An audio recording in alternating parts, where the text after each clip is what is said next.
Welcome to the EQ4 Life Podcast. EQ4 Life is a podcast based on your views as a parent, a companion, an entrepreneur, or business leader, and how learning to be smart about emotions plays out in everyday life. And here's our host, a practitioner and teacher of emotional intelligence, Parrish Owen Taylor. I had a spiritual mentor one time. He said, "Hey, giving starts the receiving process, right?" Right. Like, so fundamental, right? You show Right. up giving, right? Getting rapport. I think that's kind of what happened was, well, wait a minute, why should I give you anything? You haven't given me anything in return, so that's kind of what that swayed that momentum swift is. We keep asking these people to give us, and what have we given them? Nothing, right? So Yeah, on a high level, right? Over the last several generations, we've learned things. I categorize them as just human nature. Well, right. we understand humans better. We understand the nature of humans better. One thing that came to my mind that Commander Thomas, and I've heard it before. I know you've heard it, Pat. But when it comes to these, there's 5 sections. There's 25 skills that we teach. You want to have them all. Short story. You don't. Humans don't. So there's no prevention here, but it's more about recovery. It's realizing I've got the issue, then I'm going to recover. There's no prevention. Humans fail. That's the bottom line to it. So the word that comes to my mind that Thomas so often spoke about is proficiency. How proficient are you here? Right. So, okay, we've got the skills, emotional stability. Got it. Know what it is. Know the behaviors associated with it. How do I get better at it? Right. Yeah. So I guess I said all that to say, Pat, let's go back to another question. Given what you now know and have learned, one about human nature, but also emotional intelligence, what's the message for a young crisis negotiator, somebody that's already a negotiator wanting to excel, or maybe it's somebody that's trying to get into the industry? What's the message here when it comes to emotional intelligence? The key thing is I think I don't know if we actually talked about this or not, but this is everyday stuff, right? So just don't always think about this. Oh, when I'm a negotiator, I got to use all these tools, right? I got to know to control my own emotions, or just go back to, maybe it's you and your son, or your 8-year-old son just throw his temper tantrum. Hey, wait a minute, he's an 8-year-old kid. I got to control my own emotions. So I mean that's just is about as simple as it gets. Is basically it has to be kind of like their way of life, I guess, when you're doing this communication stuff. Is it transponds through everything, every relationship you have, control your own emotions, be empathetic towards other people.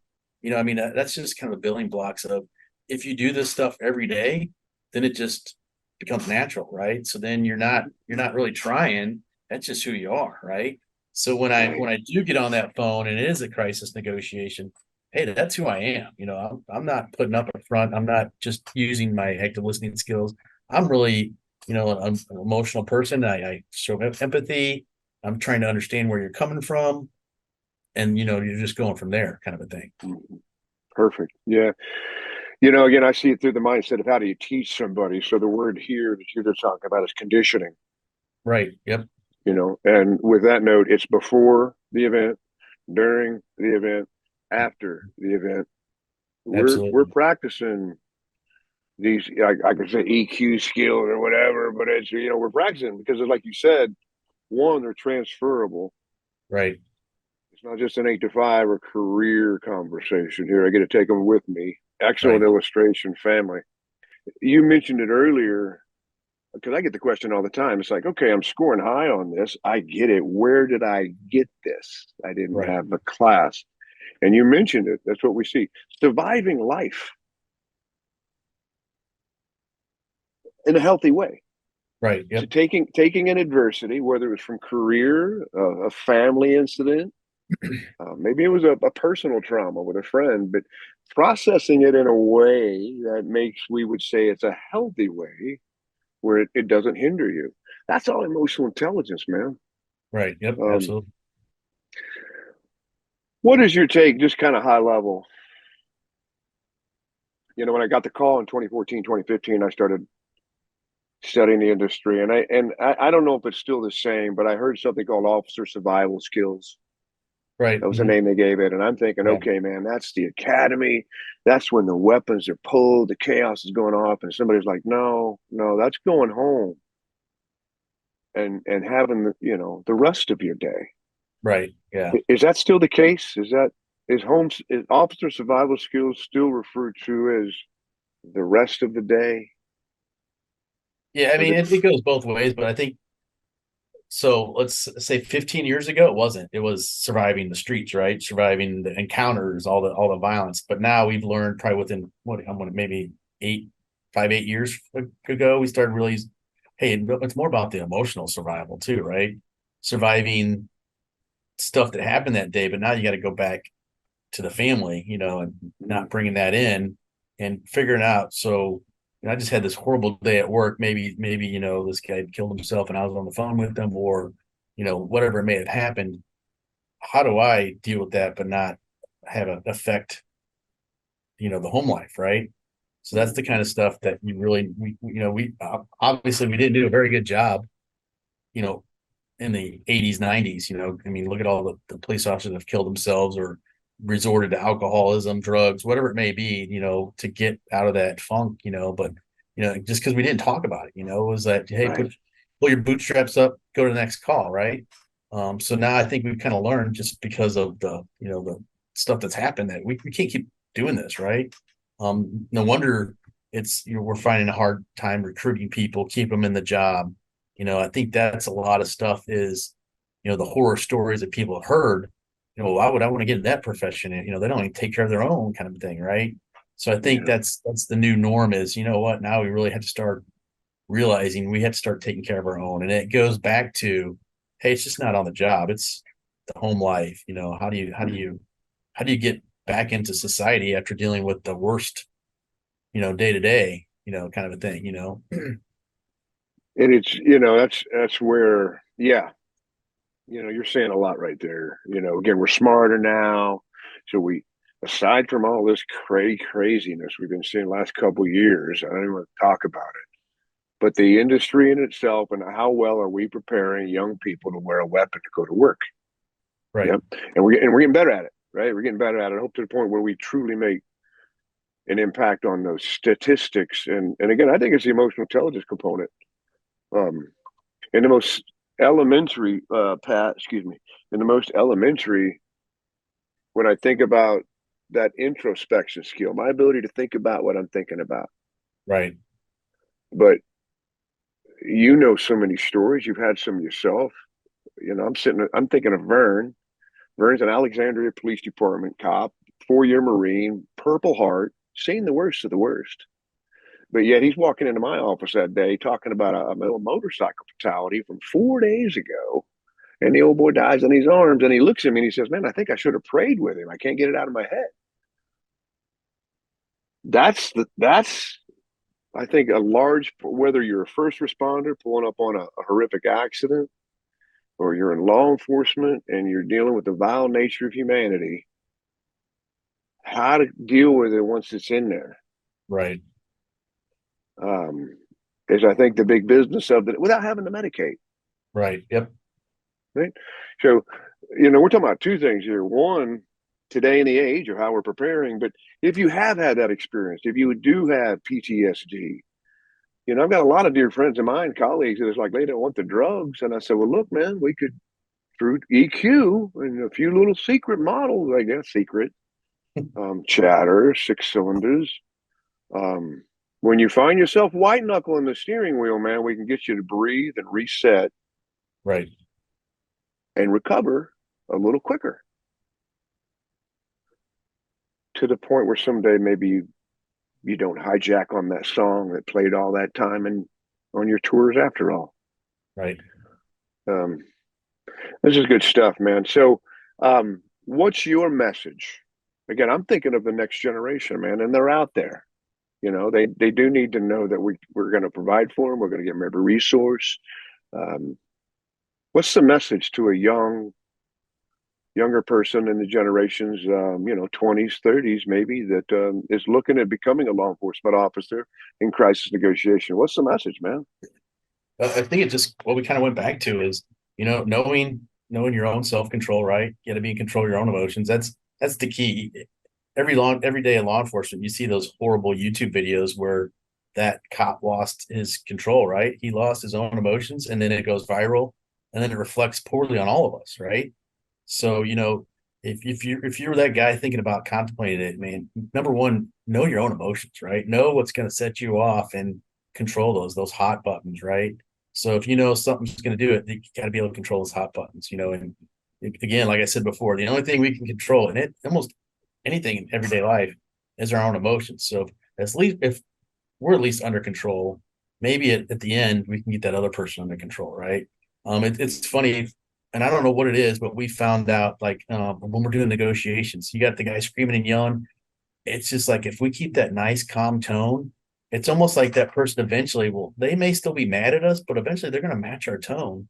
And then now we're just kind of two people talking, right? So it's not, I'm screaming at you anymore. Now we're just kind of having a conversation because I didn't lose control of my emotions. Now I could have because that guy is screaming and yelling at me, right? You know how that goes. It's just going to keep escalating up, and who's the louder yeller, right? And nothing gets accomplished. But it's just something we found. Hey, let's just use that nice tone, right? And then eventually they'll come down to our level, and hey, now we're having that conversation, kind of a thing. I love it. I'm not a doctor, man, but my content, I have to go to the docs. So the psych docs and neurology docs. Right. That's how my content has substance. Right. We learned that there's something called the mirror neurons. Have you heard of that? Mm-hmm. Yeah. Right behind the forehead here. So we teach it a lot in leadership, with the cliche, you come in hot, they're going to feel it, you're going to get hot. Right. Yep. But here again, as I listen to you in negotiations, if we can maintain a steady, comforting, I'll use those two words loosely, again, their mirror neurons might start reflecting that. Right. So Yep. again, man, just more trade secrets. Right. Yep.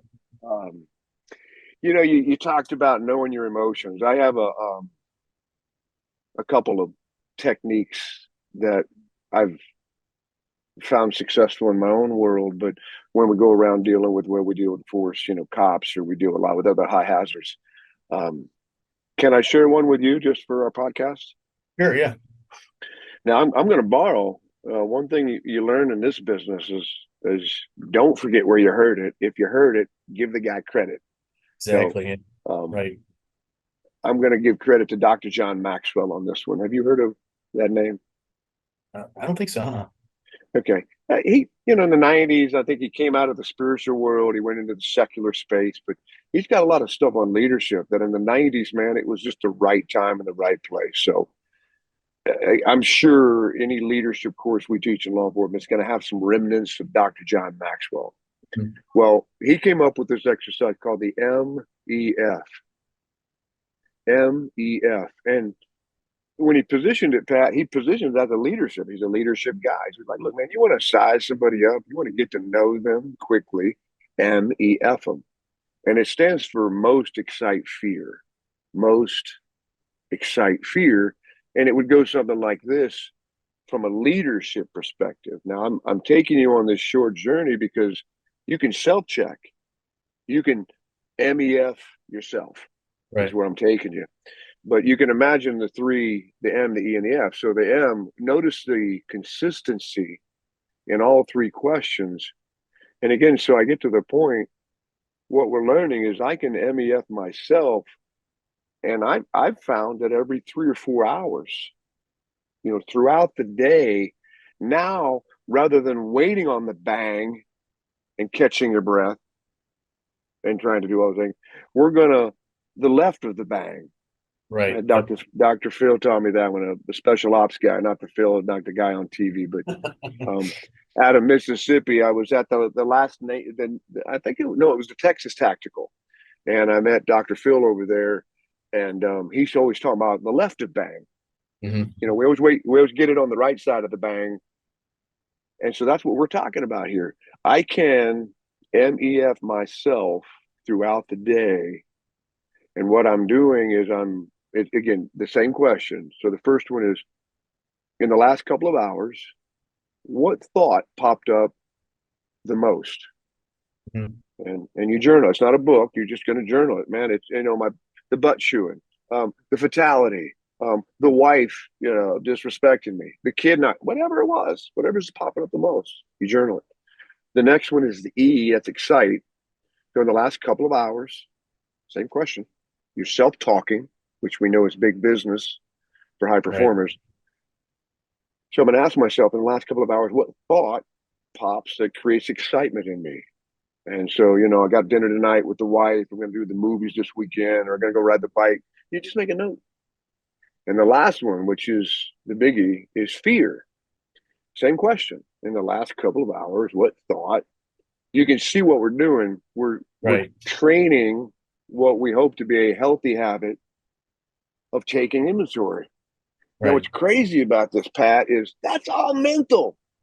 We're checking in mental to learn how to understand what you said is so important, my emotions.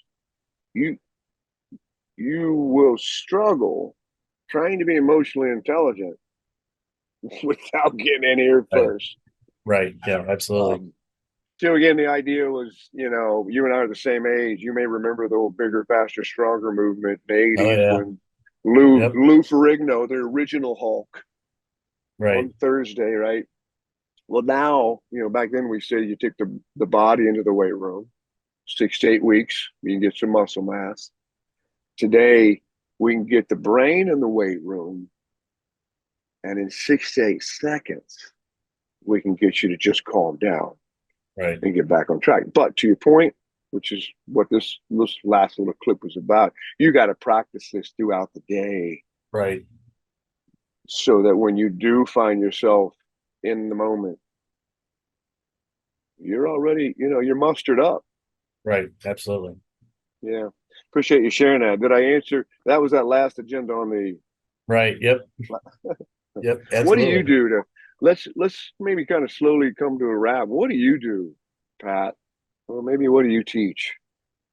No, it's kind of the same concept you're talking about. And it just goes back to, taking that time throughout the day of just, maybe it's at 5-10 minutes of just, hey, you know what? I know it's busy today, but I just got to take that time just to stop what I'm doing, take a couple of those deep breaths, reflect on what happened, what's going to happen, and then just kind of just going with it kind of thing. I think sometimes we don't do a good enough job of, we're constantly bam, bam, bam, bam, and not taking that time just to slow that down. Right. And just taking it, key point is, when you have a lot of those people that are hit that crisis level, it's because, they weren't listening to their bodies. Right. When you start feeling, oh, I got that pain in my chest. Oh, I'm starting to get that anxious feeling. Right. Well, if you would have done your breathing before then, you probably wouldn't got to there. Now we're past that. Right. Now we're to the point of almost no return. So I think it's just having that self-awareness of, man, what's going on? Oh, I'm starting to get that anxiousness. That's when I need to take that time to, hey, you know what? I'm going to take a couple deep breaths, just kind of shut down for a minute and kind of, like you said, restart the brain and kind of go from there. Did you? Yes. And you made her see me get all excited there. Like, go back to 1976, man, when my old man looked at me in the eyes, the young athlete says, listen, your body will talk to you. You just need to listen to it. Right. We didn't have none of this back then, but my old man got a couple of good things out there, man. So, man, I am led, and I'll tell you what did it, Pat, was one, a number of people in the class that attended. Attendance is going up. The other KPI, the other key performance indicator, was the number of individuals after class. Yeah. It's never a group exercise. They don't talk in class. We know that. But boy, the individuals that came up, that the head count's going up. Yeah. Now, those are indicators. Those are good indicators for me. Oh, yeah. Yeah. So last week, getting back, saying my thanks to Don, I thought, man,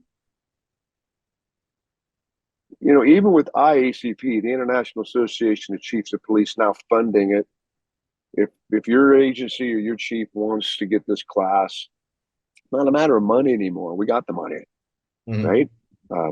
Federally funded. Now it's a grant. You got to jump through some strings. But if you wanted to train your agency on EQ, funding is now available. So the workshops, I think there's a fee, but I think some of the podcasts or the webinars they do, I think there's no charge. So you'd have to figure out what works or what not. But Sure. I think What's the, I think like the niche too, like where do you want to fit it in, kind of a thing. So a good thing too. So what we try to do with that is we do like 2-hour blocks of different topics. So, maybe that'd be a good way to throw in the emotional intelligence. Let's do a 2-hour block in the workshop for negotiators and see if that kind of parlays into something. Yeah, again, I'm open. Anytime we got an opportunity to educate the EQ component, I'm in. Yeah. This new thing we just started is basically, we just call it a workshop. So we have we'll have 4 topics. Hey, I think so. The last one we just did, we had a suicide by cop block, and then we had a keeping your team relevant block, and then we just did 2 case studies. So here's 8 hours of training. So what we would do is just, hey, let's have 2 hours of emotional intelligence, 2 hours of whatever, and then maybe we have some kind of a scenario or a case study that, hey, this is why it's important to emotional intelligence. See, this is why we talk some of this stuff. And we kind of tie that stuff into it. So Perfect. I tell you what I got excited about was when you can bring a case study. We talk about EQ, we talk about the skills, we do the knowledge transfer. Okay, now we know. How do we develop depth of understanding? Well, let's take a case study here. Let's take one that went to shit. Right. And be intelligent to learn from it. But then let's maybe take another case study where, because of the decisions and the behavior of the negotiator, it was resolved, mission accomplished. Right. Yeah. And you and I ping back and forth, because that's, as you already know, and again, I think this is the hardest concept for most people to grasp, is I can tell how emotionally intelligent you are by the way you behave. Right. It's how you act. Right. So, there's a behavior component. Even when we look at the proficiency, the assessment, and we measure the skills, each skill, the 25, has its own page. And it's like, look, these are behaviors. If someone is deficient in the skill of emotional stability, these are the behaviors you're going to see. Right. And again, we're always looking for behavior patterns when, whether it's in mama or when I pull up on the scene. Right. Yep. Man, I would really get excited about something like that. I think there's a lot of value in that. I'd say let's build it and put it out and see if we get some response for it. Yeah, I think it'd be an easy thing to put together. It wouldn't be a whole lot of legwork, I don't think. So what I can just do is just spin it, say, hey, we're looking at doing another workshop. Here's some ideas, and throw that emotional intelligence thing in there. And hey, this is a block Paris is working on, and thinking about doing some code thing, and then just kind of going from there. Perfect. I tell you what would help from the EQ side of things. So again, to really drill down, is maybe out of the 25, let's focus in on 1 or 2 for that case study or that segment. Rather than talking about the blanket of all of them, let's really drill down and say, all right, here's 1 or 2 emotional intelligence skills that did help, or because of lack thereof, maybe kind of escalated. Right. Yeah. It's just a good place to be, man. Well, listen, let me, if you hadn't heard it lately, let me say thank you. Appreciate it. Thank you. Appreciate you, man. And I'm just talking about your career right now and your dedication and your career and all that you've done. More so that, giving back, helping create this training and doing some training for everybody else. So, you've been listening to the EQ4 Life Podcast. To learn more about the EQ4 Life Podcast or Parish, please contact us online at info@parishowentaylor.com or call 866-487-2815. That's 866-487-2815.